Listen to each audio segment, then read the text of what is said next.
Hola, buenos días. Mi nombre es Marta Rodríguez Manzano y soy docente del Centro Universitario EUSA, adscrito a la Universidad de Sevilla. Para mí es un placer participar en esta actividad de Café Conciencia y concretamente con esta charla titulada ¿Para qué conocer la documentación manuscrita y su lenguaje? Voy a pasar a presentar, a compartir mi presentación.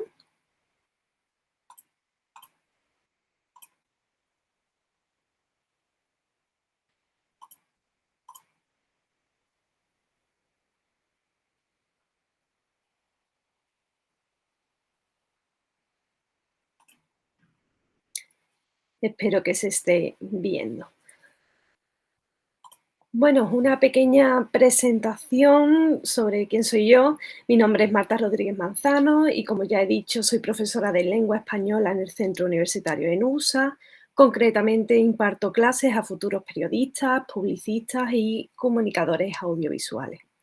En cuanto a las líneas de investigación que desarrollo, son las siguientes: Español de América, Historia de la lengua, las humanidades y digitales, que está ahora mucho en boga este tema, ¿no?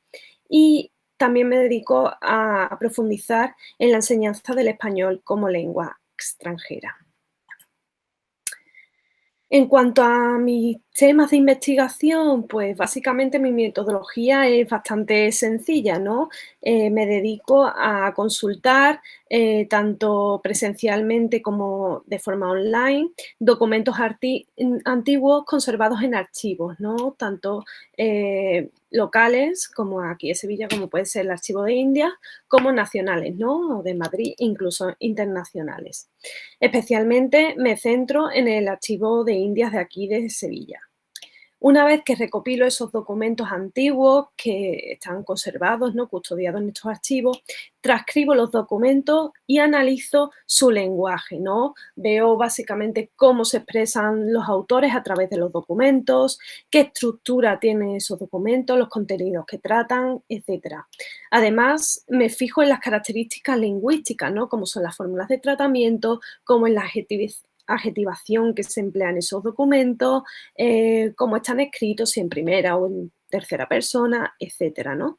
Básicamente, me centro en cómo son, qué partes contienen, cuál es su estructura, cómo es su lenguaje, cómo están escritos, qué nos cuentan los textos, qué temáticas o contenidos abarcan, y además mm, hago estudios contrastivos, ¿no? Comparo cómo se expresaban los españoles del siglo XVI, del XVII, del XVIII y qué características comparten con la lengua que empleamos hoy día, ¿no? Hago estudios comparativos, contrastivos, en los que se pueda apreciar esa evolución de la lengua española en concreto. Especialmente trabajo en este edificio, en el Archivo General de India. Básicamente es la institución que recopila una mayor cantidad de documentos de América, ¿no?, desde los siglos XVI hasta el XVIII, prácticamente, siglo XV, más bien XV al XVIII. En cuanto a qué secretos guarda el archivo, para qué sirve este edificio, como ya he comentado, es donde es la mayor institución a la que acuden especialistas de todo el mundo para consultar y analizar documentación americana de la época colonial. ¿Qué documentos conserva? Pues vamos a ver a continuación que se conserva tanto cartas como testamentos, que son el tema, fueron tanto testamentos como inventarios que a continuación comentaré en esta presentación, que han sido la base de mi tesis doctoral, que defendí el año pasado y de la que espero publicar próximamente un libro. Tenemos también documentación oficial, diarios de viaje, tenemos cartas particulares, tenemos decretos, tenemos cartas a los reyes, ¿no?, etcétera. Hay una cantidad ingente de documentos que conserva esta institución, ¿no? ¿Cómo trabajan los investigadores? Pues para acceder a la sala de consulta del Archivo de Indios hay que acreditarse como investigador, ¿no? Tienes que pasar una serie de controles para acceder a la consulta en sala. por ejemplo, entre la en entre, las reglas, ¿no?, o las normas que se deben cumplir, es que los investigadores deben acceder a la consulta únicamente con lápiz, no permiten el acceso de bolis, ni de plumas, ni ningún otro tipo de instrumento para escribir, solamente el lápiz. Y por ejemplo, el ordenador, puedes entrar, puedes acceder a consulta con él, pero siempre tienes que mostrarlo, ¿no?, a las personas que están allí, que están trabajando, a los archiveros, para que no tengas la tentación, ¿no?, de llevarte ningún documento, etcétera. Es decir, siguen un protocolo bastante estricto, para los investigadores que se acercan a sus dependencias, ¿no? Está todo bastante controlado y sí que es cierto que te facilitan todo el material que tú desees consultar, pero con una serie de normas, ¿no? Además, eso, tienes que estar acreditado como investigador, no puede acceder cualquiera, ¿no? ¿Por qué es importante contar con documentación archivística? Pues básicamente porque si no conocemos nuestro pasado no podemos mejorar nuestro presente ni nuestro futuro. Se debe propiciar, ¿no?, el contar con documentación antigua que nos permita, y certera, ¿no?, es decir, que sea rigurosa, que nos permita conocer los hechos del pasado, ¿no? Y desde luego que considero que la documentación archivística debe salir a la luz, ¿no? Debe circular, no debe estar ahí únicamente apartada, ¿no?, custodiada en esos, en esos almacenes, ¿no?, de documentos, sino que se debe divulgar, se debe dar a conocer entre los distintos públicos, ¿no? ¿Y qué pasaría si no existieran estos archivos? Si perdiéramos toda esta documentación, pues básicamente andaríamos un poco ciegos, ¿no? No sabríamos la cantidad de hechos y la importancia que tuvo, por ejemplo, en este caso, un país como España, en cuanto a la colonización del Nuevo Mundo, ¿no? Básicamente. Como ya les he comentado, algunas de las documentaciones del archivo que podemos consultar son cartas oficiales y privadas, testamentos, expedientes de juicios, expedientes judiciales, de trámites, de petición de tierras, diarios de navegación, por ejemplo, que son muy importantes, informaciones, peticiones, memoriales, etcétera, ¿no? Hay una gran cantidad de documentación, concretamente en el Archivo de Indias. Básicamente, a través de estos documentos, esta documentación, podemos saber cómo fue el descubrimiento de América, ¿no? Por qué viajaron, hubo una gran cantidad de movimientos migratorios de españoles que emigraron hacia el Nuevo Mundo, ¿no? ¿Qué causas les impulsaban? ¿Cómo se realizaban estos viajes? Sabemos que se llevaba a cabo una flota, ¿no?, 2 veces al año, ¿no?, 2 expediciones. ¿Y quiénes viajaban? Pues la mayoría de personas en un primer momento van a ser hombres, quienes se aventuran a cruzar el Atlántico. ¿En qué condiciones? Pues ya sabemos que eran en barcos, ¿no?, en condiciones un poco saludables, ¿no?, ahí confinados, ¿no?, sin poder salir. ¿Y qué hacían en América? Pues básicamente la motivación principal era buscar una vida mejor, es decir, hacer fortuna, ¿no?, prosperar, tanto económicamente como socialmente, ¿no? ¿Y cómo se identificaban a los viajeros, no? ¿Cómo eran los trámites que permitían a estos hombres, en primer lugar, y luego que van a ser acompañados también por sus mujeres posteriormente? Ahora veremos cómo se organizaba todos estos trámites, ¿no?, y cómo se pedía, los hombres que habían emigrado, cómo solicitaban a sus mujeres a través de cartas particulares que los acompañaran, ¿no?, que emprendieran el viaje al Nuevo Mundo. ¿Cómo se identificaba? Debemos pensar que en el siglo XV o bueno, XV es cuando se conquista, 1492, en el siglo XVI, no existían ni pasaportes, ni había fotografías, ¿no? ¿Y cómo se identificaban esos viajeros que iban a embarcar, ¿no? ¿Cómo podían saber cómo se realizaban esas peticiones para embarcarse al Nuevo Mundo? Pues eso lo vamos a consultar en los siguientes documentos. Son las señas de pasajeros, es decir, la persona que quería emigrar a América realizaba una licencia, ¿no?, para embarcarse al Nuevo Mundo, que se la tenían que conceder. Por cierto, no se podía embarcar al Nuevo Mundo todas las personas, por ejemplo, los delincuentes o o mujeres también no dejaban, no les permitían tanto viajar, ¿no? Sobre todo eran hombres en edad adulta los que en un primer momento emigraron a América, ¿no? Pero, ¿cómo sabemos cómo eran esos pasajeros? Es decir, ¿cómo se identificaban? A través de las señas, ¿no?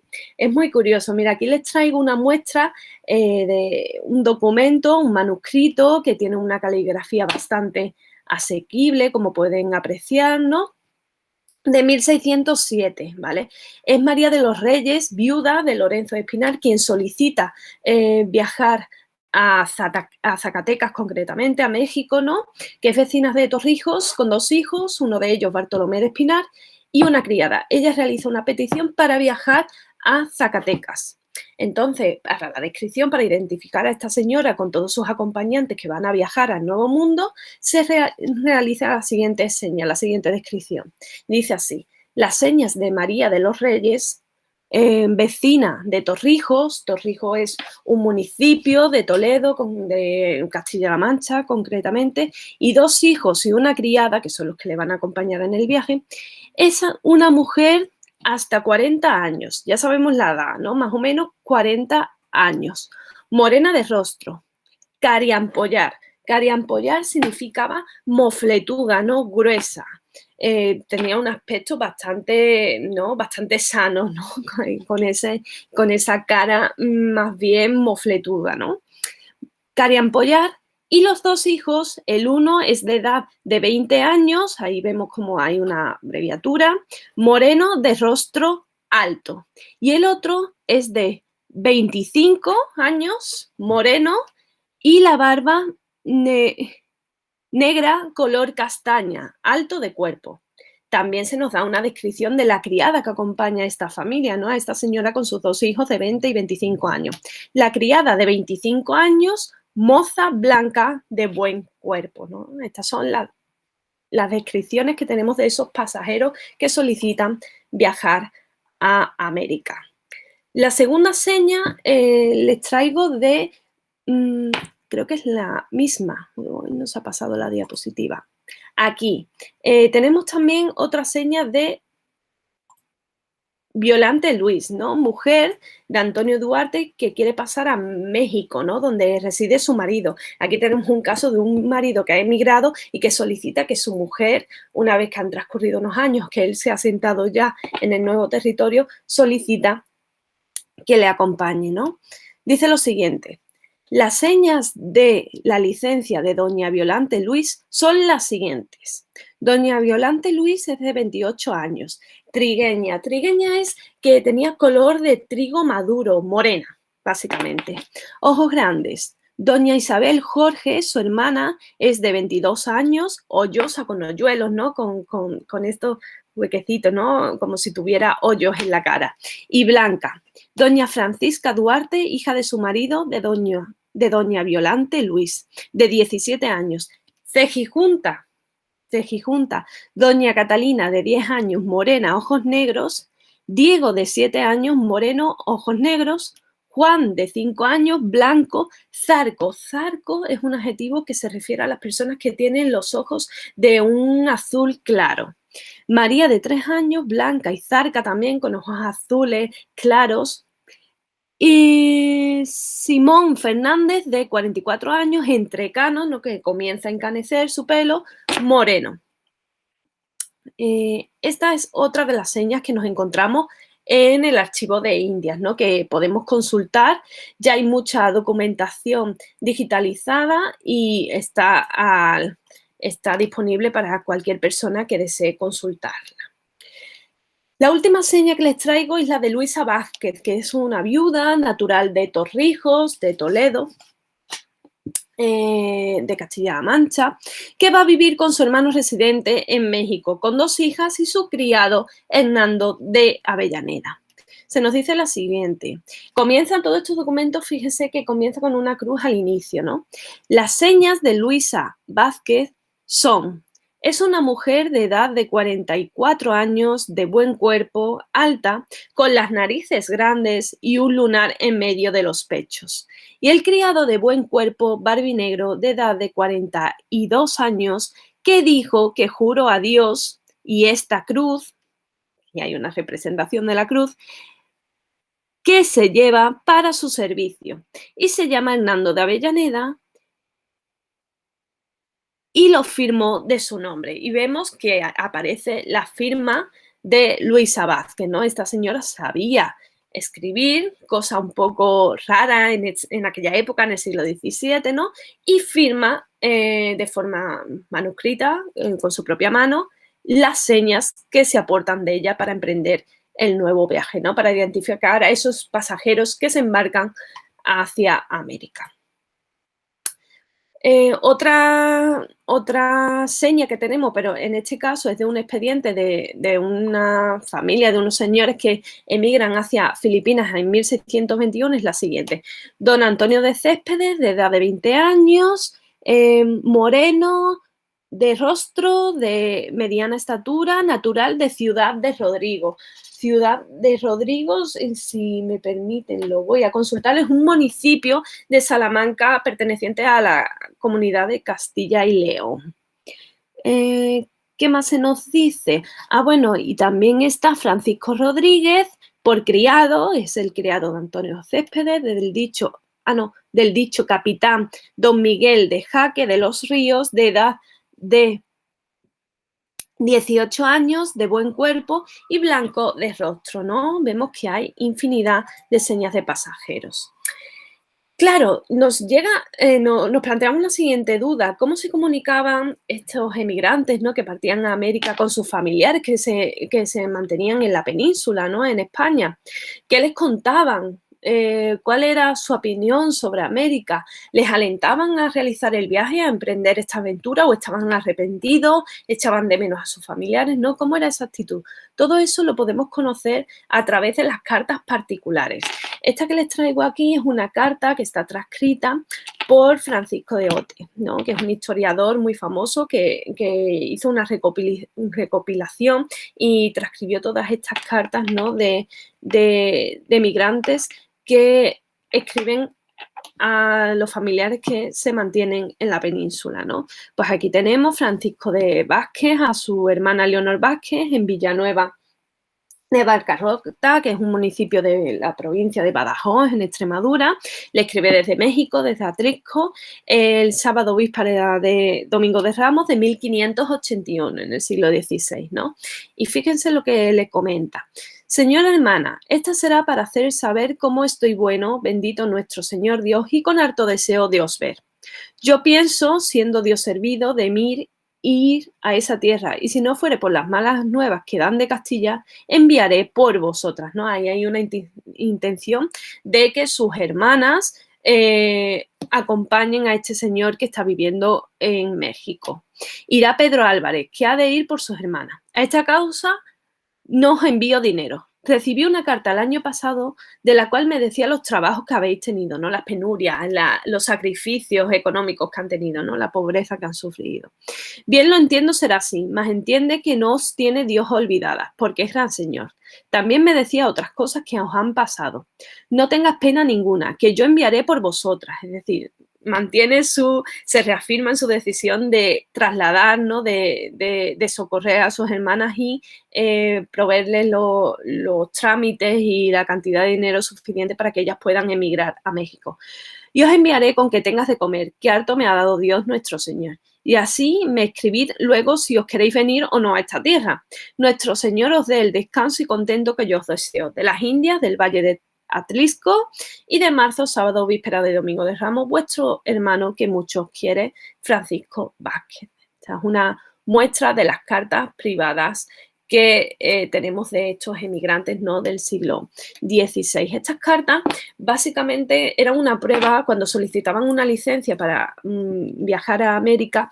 Estas cartas se aportaban como evidencias, ¿no?, de que tenían familiares transatlánticos, ¿no?, y querían ir a su reencuentro, ¿no? Entonces, por eso tenemos en esas licencias que están conservadas en los archivos, principalmente en el archivo de Indias, en el caso de América, contenemos muchísimas cartas de este tipo. Otro ejemplo es la de Vicente Mateos, que manda a su sobrino, ¿no? Hágame gran placer que, vista la presente, se parta de esa ciudad donde está y venga a estas partes con su mujer e hijos, ¿no? Eso es muy común en las cartas, esa insistencia en de que deben emigrar porque en América van a hacer una mayor fortuna, ¿no? Van a mejorar sus condiciones tanto personales como profesionales, ¿no? Van a prosperar en todos los sentidos. Porque estoy informado por muchas personas que han venido de esas partes de su gran pobreza y para remediarla y darle parte de mi hacienda de lo que he adquirido en estas partes a donde estoy. Porque es cierto que ya estoy cansado de tantas como le he escrito y de ninguna entiendo que debe de hacer caso. Plega a Dios que lo haga de esta, porque para él será lo mejor y para su mujer e hijos. No tenga descuido. No le envío ninguna cosa porque sea breve la venida. La brevedad le encargo, sobrino querido, y con esto no soy más largo. Alonso de Santos besa las manos y que, estando él acá, le enviaremos alguna cosa para ayudar a pasar su vida. Nuestro Señor nos guarde, de México, el 4 de enero de 1596. No quiero reiterarme, pero aquí les traigo varias cartas. Nos planteamos las siguientes cuestiones también. Una vez que esos emigrantes españoles deciden probar suerte en América, nos surge la siguiente duda. ¿Se mantienen en América o van allí por un cierto periodo de tiempo? ¿Regresan a sus lugares de origen? ¿Qué pasa, no? Y además, si alguien fallecía en los nuevos territorios, en América, en México, ¿qué pasaba? ¿Cómo se cumplían sus últimas voluntades, no? ¿Hacían testamentos allí? ¿Qué pasaba con su herencia, no? A esto me dediqué yo, a este estudio de estas cuestiones, me dediqué en mi tesis doctoral. Y les debo advertir que sí, que ellos realizaban allí testamentos yo en mi tesis doctoral concretamente estudié testamentos e inventarios de benefundos, que ahora les comentaré qué son los inventarios, de españoles emigrantes a la zona de Nueva España, a México, ¿no? Entonces vemos que desde el siglo XVI hasta el siglo XVIII, porque ya en menor medida en el siglo XVIII, ya que se traslada a la Casa de la Contratación de Sevilla a Cádiz, ¿no? Entonces, gran parte de la documentación del XVIII están en archivos gaditanos, ¿no? Pero desde el siglo XVI al XVIII contamos con numerosos testamentos e inventarios de estos emigrantes que están en territorio de Nueva España, en México, y que desean cumplir las últimas voluntades y tienen herederos en la península, ¿no? Para muestra les pongo aquí un testamento de Francisco de Soto y Lemos de 1781, ¿no? En este testamento pues vemos aquí una abreviatura del testamento que se custodia, ya que todo esto lo llevaba el Tribunal de Bienes de Difuntos, que era una institución que estaba en América y que colaboraba, que trabajaba en colaboración con la Casa de Contratación de Sevilla, ¿no? Para que las herencias desde América se trasladaran a la península, ¿no? Y se cumplieran las últimas voluntades de estos sujetos, ¿no? De estos emigrantes. Entonces podemos ver aquí el inicio, ¿no? Este documento es del siglo XVIII, por lo tanto la letra es bastante clara, ¿no? No tiene nada que ver con un testamento del siglo XVI, es una letra humanística y no presenta ningún tipo de dificultad para ser leída, ¿no? Y comienza así, siempre comienzan todos los testamentos con estas fórmulas, ¿no? Notariales de inicio. En el nombre de Dios, una fórmula también un tanto religiosa. En el nombre de Dios Todopoderoso, amén, sea notorio y manifiesto a todos los que el presente vienen, como yo, don Francisco de Soto y Lemus, natural del Reino de Galicia, un señor gallego, en la villa de Pontevedra, arzobispado de Santiago y residente en este pueblo, hijo legítimo de don Pedro Lorenzo de Soto y de doña María de Lemus, de los que no tengo noticias si han muerto o viven en dichas tierras, ¿no? Les voy a poner aquí para que vean el documento en completo.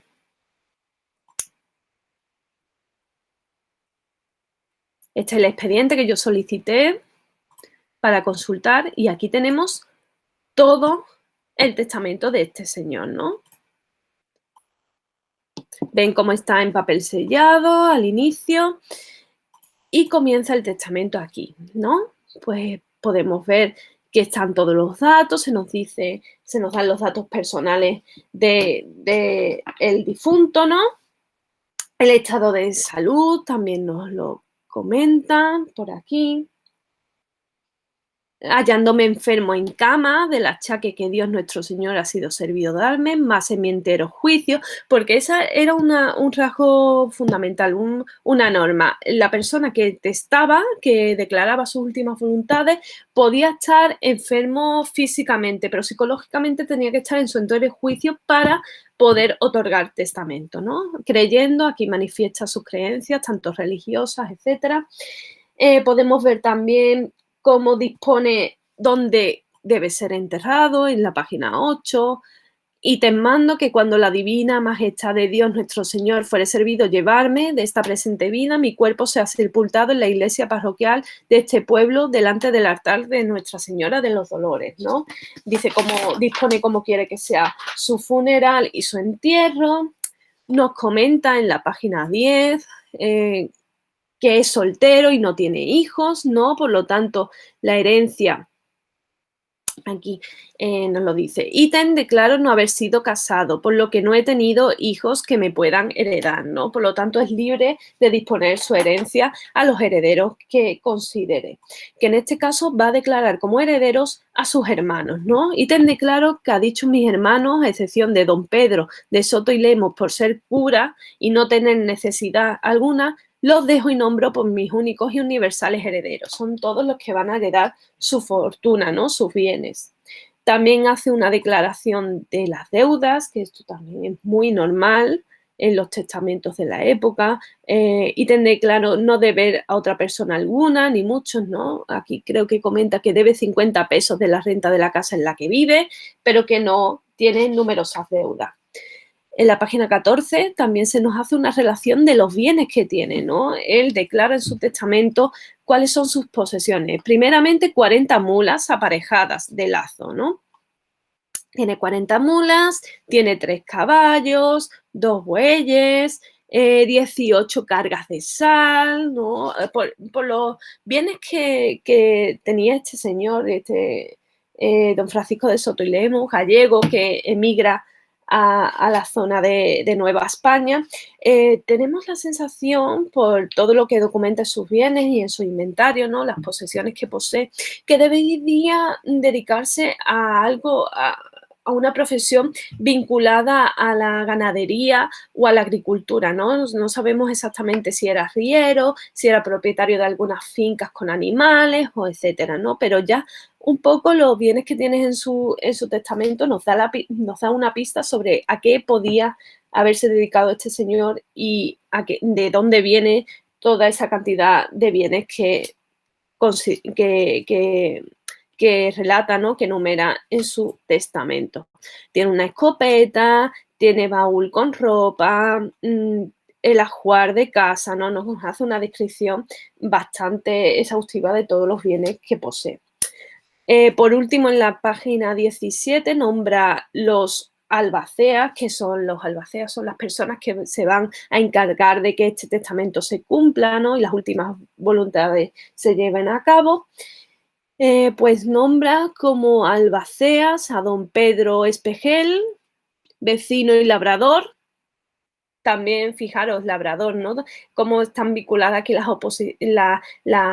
las profesiones, ¿no? Pues si este señor, si Francisco de Soto y Lemus tenía ganadería y tenía huertas y propiedades, ¿no? Que explotaba agrariamente o de una forma con su ganadería, pues también nombra como albacea a otro labrador, ¿no? Que a lo mejor se dedicaba o formaba parte del círculo profesional o de amistad de este sujeto, ¿no? A don Pedro Espejel, ¿no? De quien tengo entera satisfacción y confianza. Y ya por último, podemos ver que se produce el otorgamiento del testamento, ¿no? Fecho, que no quiere que valga ningún otro testamento que haya hecho anteriormente, no hay una revocación de los testamentos anteriores, él dice que este es el último testamento y es su última voluntad. Y aquí tenemos la fecha, ¿no? Cuando lo realiza. Lo otorgué y firmé en este pueblo de Apam, en México, a 18 días del mes de noviembre de 1778 años, ¿no? Y aquí se produce lo que es el otorgamiento. Otro testamento que podemos ver es el de Pablo Calvo Pérez, que sigue básicamente una misma estructura, ¿no? Tenemos en la página 2, aquí se inicia el testamento de Pablo Calvo Pérez. Fíjense que son del 18, tienen una letra bastante asequible, ¿no? Y prácticamente sigue la misma estructura que el testamento de Francisco de Soto y Lemos, ¿no? Sepa cuánto esta carta de mi testamento y última y postrimera voluntad vienen, como yo, don Pablo Calvo Pérez, hijo legítimo de legítimo matrimonio, de don Bonifacio Calvo Pérez, etcétera, ¿no? Aquí se nos dice también el estado de salud, estando enfermo de cuerpo, sano de la voluntad.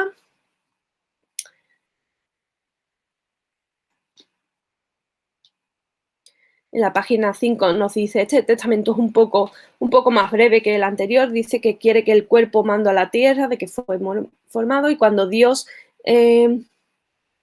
cuando nuestro Señor fuere servido de llevarme de esta presente vida, quiero que mi cuerpo sea sepultado en la iglesia parroquial de esta ciudad y que la disposición de mi entierro sea con la mayor moderación, es decir, no quiero un entierro bastante ostentoso, sino más bien más básico, más moderado, que pudieran mis albaceas, ¿no? Por la escasez de caudal con que me hallo. Ya sabemos que este señor no nadaba en la abundancia como sí hemos podido apreciar en el caso anterior, ¿no? En el caso de Francisco de Soto y Lemos. Declara a sus herederos en la página 8. Y te mando de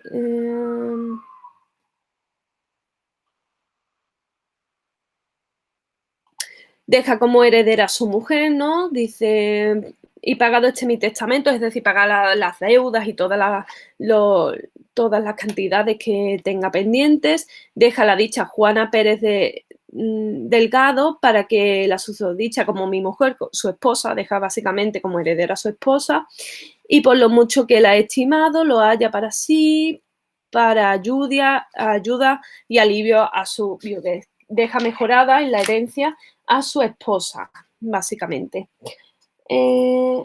Luego, como declaración de albaceas, y para cumplir y pagar este mi testamento, instituyo y nombro para mis albaceas al dicho capitán don José Báez y Llarena y a la dicha doña María Bermejo, mi madre. Dejan como albaceas de su voluntad a su madre y al capitán don José Báez. Porque creo recordar que este señor, Pablo Calvo Pérez, era piloto o se dedicaba al mundo era marinero o piloto, creo que era piloto de nave, concretamente. Y aquí tenemos el otorgamiento, ¿no? Que ya es en la página 11. Revoca y anula los testamentos anteriores y otorgado antes de esta para que valgan. Mi último en cuyo testimonio lo otorgo en las casas de la morada de Pedro de Rivera, vecino de esta ciudad de la Nueva Veracruz, provincia de la Nueva España, donde estoy enfermo, que he fecho en ella en 5 días del mes de mayo del año de 1714, ¿no? Es donde realiza este testamento. Una vez fallecidos estos señores, se llevaban a cabo, una vez producido el fallecimiento, la realización de inventarios. ¿Qué son los inventarios? Los inventarios son documentos legales, oficiales que realizaban los albaceas y en los que disponen todas las posesiones que tenían los individuos, ¿no? Por ejemplo, el inventario de Pablo Calvo Pérez se realizó en 1714 y vemos cómo se enumeran todas las posesiones que este señor dejó, ¿no? Una chupetilla de Holanda, ¿no? Es una prenda de vestir. Dice, unos pares de calzones blancos de Rouen. Rouen era una especie de tejido de la época. Una chupetilla de Holanda, guarnecida, es decir, adornada con encajes. Un peinador es una prenda, les traigo aquí una foto para que puedan ver que se colocaba sobre los hombros, ¿no? Una especie a la prenda que se utiliza, a ver si se las puedo enseñar.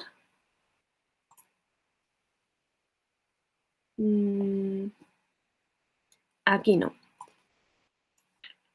Como una especie de, ¿no?, de cubrehombros, un peinador, que nos podemos imaginar que en el siglo XVIII tenía una apariencia así. Un peinador de Bretaña guarnecido con encajes angostos. Una toalla, también documentan los albaceas que poseía Pablo Calvo Pérez. Alemanisca, 2 pares de calzones de coletas, 5 pares de calcetas ordinarias, 20 pares de escarpines. Pueden pensar, ¿qué era escarpines? Pues era un calzado propio de la época. Les voy a enseñar, era como una especie de zapatos como de salón. Aquí he encontrado una imagen, ¿no? Lo pueden ver. Estos, así, podrían ser unos escarpines del siglo XVIII, ¿no? 2 chupas y 2 calzones de coletas, un par de calzones viejos de coleta, un sombrero negro nuevo de castor, también tienen, ¿no? Pues estos son algunos, sobre todo en el inventario de Pablo Calvo Pérez, lo que se documenta son muchísimas prendas, ¿no? Prendas de vestir. Otro ejemplo es en el inventario de Francisco de Zazurca de 1765, en el que encontramos vestimentas y otro tipo de enseres. Por ejemplo, se nos dice, lo primero que se enumera que poseía este señor era una sábana y 5 almohadas, ¿no? Nos comenta un poco cómo era el ajuar de la época. Y 2 pares de calcetas y un par de escarpines, que ya les he enseñado que eran esa especie de zapatos típicos del siglo XVIII. Ítem 2 redecillas de hilo, de redecillas para el pelo, ¿no? Ítem 1 servilleta. Ítem 8 corbatines, ¿no? Ítem un par de vuelos bordados, sueltos, usados. Fíjense que en los inventarios se nos hace una descripción de todos los bienes. Nos dicen el estado de uso que presenta, si tienen decoración o no, si están bordados, cuántos tienen la cantidad, ¿no? Por ejemplo, 2, 8. Son bastante ejemplificativos y son bastante directos, ¿no? Y lo que pretenden los albaceas es dejar por escrito, perfectamente detallado, todos los bienes para que no haya problemas futuros en cuanto a las herencias, ¿de acuerdo? De todos estos señores y señoras que mueren fuera de sus lugares de origen, ¿no? Ítem 6 pares dicho, es decir, 6 pares de vuelos bordados nuevos en 6 papeles, creo que pone. Y tengo un peinador que también hemos comentado antes, que era esa prenda que se pone sobre los hombros, ¿no? Este es un inventario de Ana de Santillana de 1597 que también recoge los siguientes. Ven que presenta una disposición como de listado, ¿no? Como en el que se va anotando las distintas pertenencias. Y tengo un capirote de túnica y un lienzo de narices, ¿no? Un pañuelo en aquella época se comentaba como lienzo, ¿no? Que actualmente se usa, no utilizamos la palabra lienzo para denominar a un pañuelo, básicamente. Y tengo unas medias de seda viejas y tengo otros 2 pares de puños viejos y tengo 2 tocas, que tengo por aquí una foto para que vean cómo eran las tocas de la época. Era una prenda que cubría la cabeza, ¿no?, de la señora. Pues Ana de Santillana poseía 2 tocas. ¿Qué más nos comenta? Dice, tiene unos manteles y unos serviles, unas servilletas traídas, y tengo un cobertor de paño azul viejo. En cuanto al cobertor, creo que no les traigo, que es tengo de cabriolé, tengo muestras, que era como una especie de prenda también para cubrir la cabeza. Y tengo un sombrero con plumas, tenía esta señora, y tengo un fustán. Fustán es muy curioso porque es una palabra que denominaba un tipo de tela. En España, si buscamos en diccionarios, etcétera, nos aparece con el significado de una especie de paño de tela gruesa, ¿no? Que tenía como pelito por una de sus partes, ¿no? Pero luego vemos que en el siglo XVI, ya en México, adquiere ese término una nueva denominación y se refiere a lo que conocemos como enaguas, ¿no? Como a esta prenda interior. Aquí pueden ver un poco su apariencia, ¿no? Esta prenda íntima para las señoras, ¿no? Como lo que denominamos eso, unas enaguas, ¿no? Pues en aquella época ya vemos que se emplea la palabra fustán para referirse a esta realidad, a este objeto, ¿no? A una prenda íntima de mujer. Pues esta señora también tenía un fustán, ¿no? Fíjense que a través de los inventarios podemos obtener mucha información sobre cómo era la moda de la época, qué consumían, porque hay algunos inventarios que también nos traen alimentos, bebidas, especias, ¿no? Podemos hacernos una idea de cómo era la dieta en el siglo XVI, cómo vestían, cómo eran los hogares, qué objetos empleaban en su vida cotidiana, etcétera, ¿no? Podemos sacar mucha información de épocas pasadas a través de estos inventarios, ¿no? Y de cómo era la vida cotidiana de estos señores y señoras en aquella época, a qué se dedicaban en su tiempo libre. Hay algunos inventarios en los que se presentan que contienen cartas, ¿no? O libros, por ejemplo, podemos saber también qué tipo de libros leían, la mayoría eran de temática religiosa, etcétera, ¿no?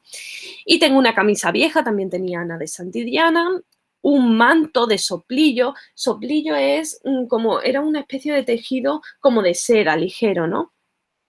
Y tengo una saya de raso aceitunada, del color de la aceituna, como un verde oscuro. Ya para ir finalizando, les traigo una muestra del inventario de Francisco de Zazurca, ¿no? En el que encontramos también muchas vestimentas. Es lo que más va a predominar en los inventarios, las vestimentas, ¿no? Las vestimentas y los ajuares, el tipo de ajuar, más que alimentos, animales u otro tipo de objetos. Se nos comenta que posee un cabriolé de paño usado, es decir, que está ya viejo, ¿no? No es nuevo. Aquí les traigo una muestra de lo que podemos pensar que era un cabriolé de la época, ¿no? Esta especie de vestimenta que cubre la cabeza, ¿no? Que es como una especie de, como de capota, ¿no? Que cubre, está formado por un manto que a su vez tiene como una especie de capucha muy bastante extensa, ¿no? Que cubre toda la cabeza, ¿no? De la persona que la use. Y tengo una capa de invierno que nos dice también la época en la que se utiliza, ¿vale? Una capa de invierno, nos imaginamos que es una prenda bastante gordita que proteja frente al frío, ¿no? De esa época usada. Y tengo otra capa de verano, una de invierno y una de verano usada. Y tengo un juego de hebillas. Las hebillas ya saben que son los objetos hechos de plata que poseen los cinturones. Un momentito que les traigo aquí. Una muestra de cómo podían ser las hebillas, ¿no? De esta época. Aquí tienen, ¿no? Pues Francisco de Zazurca, los albaceas nos dicen que este señor poseía un juego de hebillas de plata compuesto de 5 hebillas ya usadas, ¿no?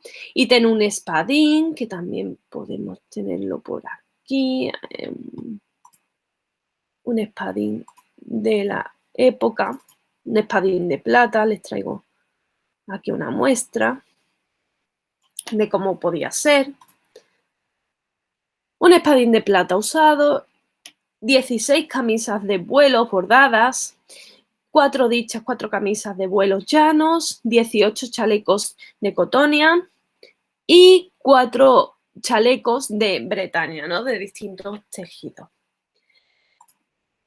Pues con esto, recapitulando ya para finalizar esta exposición, me gustaría hacer un alegato, ¿no?, de defensa de esta documentación archivística que nos puede dar tanta información, ¿no? Aquí he hecho una selección de los documentos, les he presentado brevemente cómo son las señas de pasajeros que deciden emprender el camino a América, cómo son los testamentos, hemos podido consultar 2 testamentos del siglo XVIII, y hemos terminado un poco con los inventarios que realizaban los albaceas cuando morían estas personas, ¿no?, emigrantes que fallecen en Nueva España y de las que hay que hacer una recopilación de todos los bienes de cara a la posterior herencia, ¿no?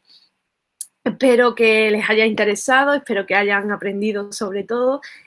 Aquí les dejo mi correo electrónico por si necesitan cualquier cosa y muchísimas gracias por su atención.